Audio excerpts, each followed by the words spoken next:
Bismillahirrahmanirrahim. Assalamualaikum warahmatullahi wabarakatuh. Yang berbahagia Dr. Hazmilah binti Hasan, pensyarah pengajian kami, dan juga rakan-rakan yang dikasihi sekalian. Untuk tugasan kumpulan kami, iaitu kumpulan 1, pada kali ini kami telah milih tajuk iaitu berita palsu dan maklumat tidak benar di media sosial. Sebelum saya meneruskan pembentangan ini, izinkan saya untuk memperkenalkan rakan-rakan saya dalam kumpulan 1, iaitu daripada Encik Muhammad Fizi bin Zulkifli, nombor metrik 282292, Puan Hasrizawati binti Saleh, nombor metrik 282192, Encik Muhammad Hafiz bin Asnar, nombor metrik 282344, dan juga Cik Muhammad Rahimi bin Abdul Rahim, nombor metrik 282721, dan saya sendiri iaitu Asrul Effendi bin Abdul Kadir, nombor metrik 282143. Untuk pengenalan kepada tajuk tugasan kumpulan kami, izinkan saya untuk memulakan pengenalan, iaitu media sosial merupakan satu teknologi komunikasi moden yang sering digunakan pada masa kini. Ia membantu aktiviti komunikasi agar lebih mudah dan juga cepat. Rakyat Malaysia secara umumnya lebih cenderung memilih platform media sosial sebagai sumber maklumat berbanding media konvensional seperti surat khabar, radio dan juga berita di televisyen. Kemudahan aplikasi yang ada telah memudahkan masyarakat untuk berhubung dan berkongsi maklumat tersebut berkongsi maklumat tanpa mengira sama ada maklumat tersebut tepat ataupun tidak. Kebanyakan berita palsu yang disebarkan mengandungi sentimen perkauman, berunsur penipuan, politik, unsur serta fitnah dan yang mampu merosakkan reputasi seseorang, dan juga isu-isu lain yang menyentuh sensitiviti sesetengah individu. Maklumat yang salah sangat berkait rapat dengan perkongsian dan juga kepuasan sosialisasi, kerana perkongsian maklumat boleh menjadi bentuk komunikasi yang hebat. Statistik yang telah dikeluarkan oleh Cyber Security Malaysia telah menunjukkan tren peningkatan dalam jenayah cyber berkaitan penyalahgunaan di media sosial. Untuk perbincangan seterusnya, saya menyerahkan pembentangan seterusnya kepada rakan saya yang silakan. Terima kasih Tuan Nasrul. Assalamualaikum. Nama saya Muhammad Rahimi bin Abdul Rahim. Nombor metrik 282721. Okey, saya akan terangkan jenis berita palsu. Okey, terdapat 3 jenis gangguan maklumat atau dikenali sebagai information disorder, iaitu maklumat salah atau disinformation, maklumat tidak tepat, iaitu misinformation dan malmaklumat, yakni Waddell Declaration 2017. Heavy Media Literacy for Citizenship mengkategorikan berita mengelirukan kepada 10 kategori, iaitu sebagai propaganda, clickbait, kandungan tajaan, satira dan hak ralat partism, teori konspirasi, maklumat salah dan maklumat palsu. Heavy Towards mengkategorikan tahap impak bagi 10 kategori tersebut daripada neutral kepada tinggi.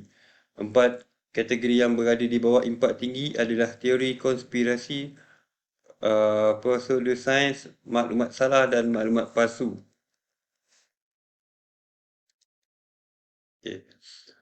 Laporan UNESCO 2018 mengenal pasti 4 jenis berita palsu yang meningkatkan tahap salah laku. Yang pertama, kesalahan tulis. Satu bentuk berita palsu yang disebabkan oleh kesalahan atau kesilapan, kadang-kadang daripada menyalin peristiwa atau salah perhitungan sesuatu isu yang mana ia mungkin disebabkan oleh kecuaian dan salah faham yang tulen. Nombor 2, satira atau hoax. Satu bentuk berita yang disampaikan kepada pembaca dan penonton sebagai tidak benar atau hanya jenaka. Yang ketiga, separuh kebenaran atau half-truth. Jenis maklumat yang tidak tepat dengan beberapa fakta dan kelainan, biasanya dengan memetik beberapa bahagian secara selektif dan meninggalkan yang lain. Dan yang keempat, manufactured news. Sejenis berita palsu yang paling berbahaya, dibuat atau dihasilkan dengan tujuan untuk menipu dengan menyampaikan perbohongan. Mereka mungkin kelihatan seperti berita sebenar dan merupakan jenis berita palsu yang paling merosakkan. Saya akan pass seterusnya kepada rakan saya, Fizi. Okey, baik. Seterusnya kita akan pergi kepada punca atau faktor penyebaran berita palsu. Antara faktor yang menyumbang kepada penyebaran berita palsu ini di kalangan masyarakat Malaysia ialah kerana pertumbuhan pengguna internet sebahagian besarnya disebabkan oleh telefon pintar dan pelan data mudah alih yang berpatutan dan mudah didapati. Pada hari ini bukan sahaja penyebabkan penembusan media sosial jauh lebih besar tanpa sepadan, namun fungsinya juga telah berubah menjadi lebih kuat dalam mempengaruhi rakyat. Walaupun niat media sosial dan platform pesanan segera pada mulanya adalah untuk bersosial dengan rakan-rakan dan keluarga, platform ini telah merevolusikan fungsi mereka untuk menjadi sumber maklumat utama. Selain itu, masyarakat kini lebih suka berkomunikasi di dunia maya yang mana di dalamnya terkumpul bermacam-macam informasi yang boleh diperolehi melalui surat khabar, majalah, media sosial dan sebagainya. Dengan hanya menep kata kunci di enjin carian, setiap info yang diinginkan akan ditunjukkan. Namun begitu, yang menjadi isunya ialah adakah maklumat ini mudah diperoleh, dapat disahkan kesahihannya. Jika berita itu adalah perkara yang sahih, maka ia adalah baik bagi mereka yang menerimanya. Tetapi jika sebaliknya, maka pastinya ia akan mengundang permusuhan dan perselisihan antara masyarakat. Rakyat di negara ini dilihat kurang menyedari tentang bahayanya berita palsu dalam kehidupan seharian mereka, dan menikmati perkongsian tanpa usul untuk menyemak juga menjadi salah satu faktor penyebaran berita palsu.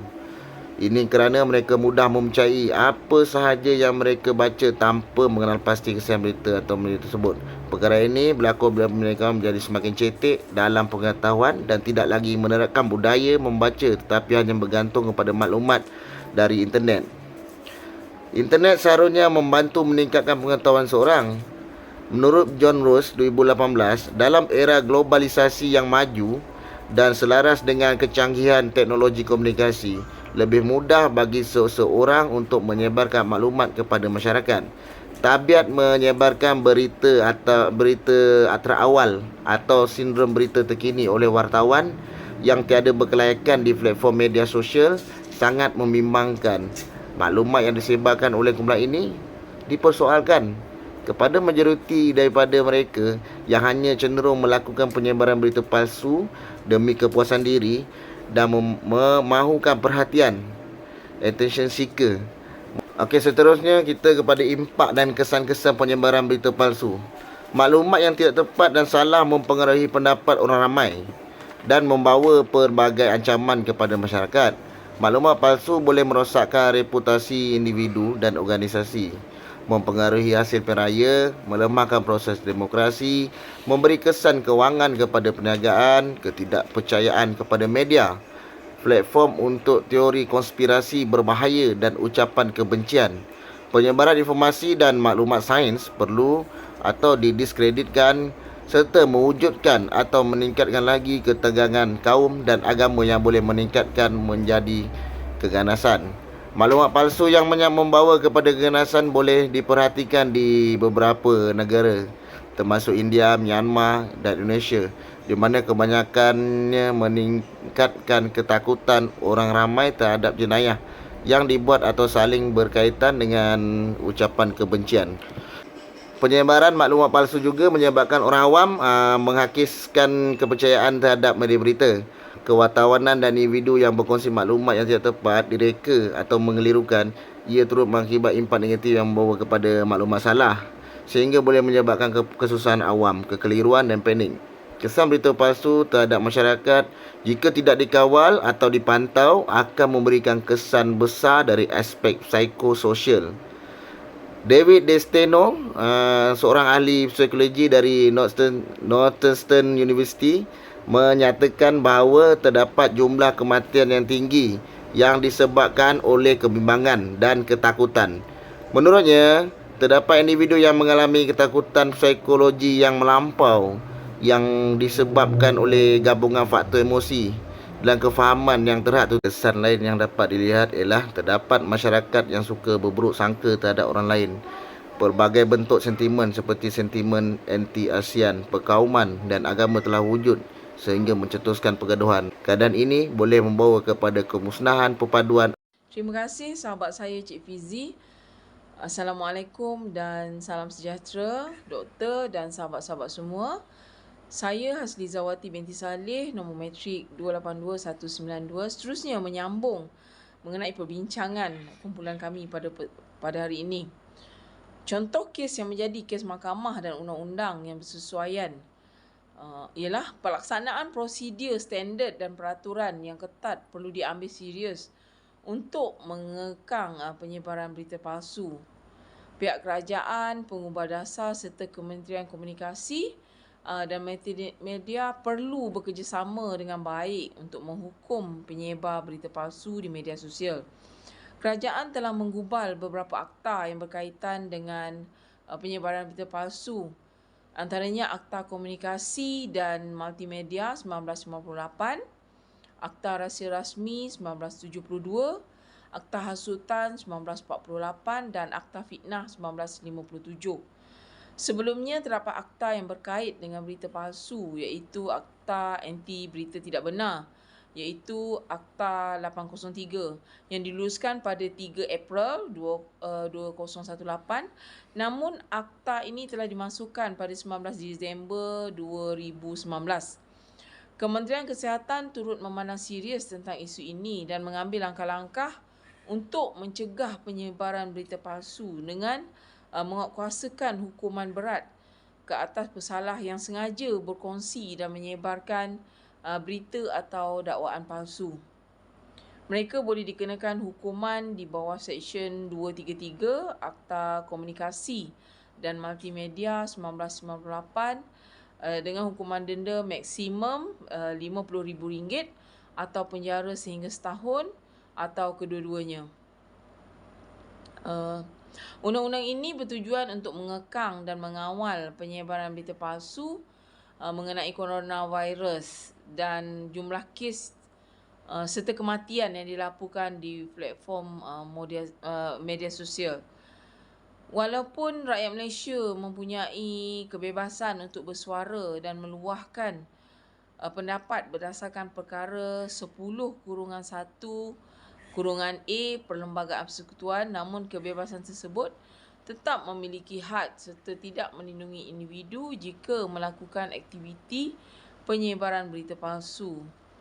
Menurut pakar undang-undang dan perlembagaan Universiti Islam Antarabangsa Malaysia iaitu UIAM, Profesor Madya Dr. Khairil Azmi Mokhtar berkata, bagi setiap hak kebebasan bersuara mempunyai batasan dan sekatan tidak kira di mana-mana negara di dunia. Oleh itu, setiap perbuatan penyebaran berita atau maklumat yang bersifat fitnah dan mempunyai niat jahat akan dikenakan tindakan undang-undang yang setimpal tanpa mengira darjat dan pangkat seseorang itu. Kebebasan bersuara bukan hak mutlak seseorang individu. Assalamualaikum warahmatullahi wabarakatuh. Nama saya Muhammad Hafiz bin Aslam. Matrik saya 282344. Okay, hari ini saya akan menyambung pembentangan tugasan kumpulan saya lah. Okay, tajuk saya tentang cara menangani penyebaran berita palsu. Okay, kita tahulah era zaman kini 2023 ni sebenarnya banyak kerajaan cuba untuk menangani serta membadras kegiatan penyebaran berita palsu ni. Antara contoh yang ada ini yang saya dapat cari tentang cara-cara penyebaran berita palsu ni adalah usaha kerajaan lah kini, iaitu kempen kebebasan bersuara dan bukan kebebasan berbohong. Kempen ni sebenarnya lebih kepada kebebasan untuk bersuara, bukan kebebasan berbohong. Ni bermaksud macam zaman kini kita sekarang ni, orang sekarang ni banyak yang lebih bercakap daripada buat sesuatu tau. So bila kita bercakap tentang sesuatu tu, kadang-kadang fakta tak ada, kita cakap benda yang kosong. Itulah maksud dia. Yang kedua, kempen tidak pasti jangan kongsi dan klik dengan bijak di bawah Suruhanjaya Komunikasi dan Multimedia SKMM serta menubuhkan pasukan respon pantas. Maksud dia sebenarnya SKMM sekarang ni, bukan sekarang lah, maksud dia dah, saya rasa 10 tahun yang lepas diorang dah adakan kumpulan ni. Cuma mereka bergiat aktif atau tak dalam membendung untuk menangani penyebaran berita palsu ni. Seterusnya tentang yang ketiga, membangun sebuah portal dikenali sebagai sebenarnya.my. Sebenarnya portal ni pun dah lama ada, cuma tak terdedah kepada golongan muda. Macam kita ada ramai juga yang tak tahu tentang portal ni, yang menjadi pusat serti lah untuk menyemak dan menentukan kesahihan suatu maklumat lah. Seterusnya yang keempat adalah tentang membaik pulih platform dan memperkenalkan fungsi baru untuk memerangi maklumat yang salah. Sebenarnya ini salah satu faktor kerajaan cuba membantu lah, untuk membantu kita rakyat Malaysia atau golongan muda lah yang sekarang ni yang bergiat aktif. Bila dapat satu berita tu, cepat-cepat cuba sebarkan dapat oleh, sedangkan kita tak tahu berita tu betul ke tak betul ke. Platform ni juga sebenarnya adalah salah satu ikhtiar kerajaan lah sebenarnya. Sebab sebelum ni kita tak ada apa-apa platform pun untuk menyemak maklumat ke apa kan. Untuk yang kini sekarang ni kita dah ada platform yang kita boleh semak, kita boleh tentukan kesahihan suatu maklumat lah. Yang kelima sebenarnya prinsip kesopanan komunikasi serta pendekatan psikologi berasaskan Al-Quran. Prinsip kesopanan komunikasi ni sebenarnya lebih kepada kita lah yang beragama Islam. Beragama lain tu sebenarnya ada juga membantu dalam pendekatan ke arah lebih kebaikan lah. Maksud dia dosa macam kita lakukan sesuatu benda lah, berita palsu ni sebenarnya dia akan ada efek dekat individu yang terlibat dalam benda ni.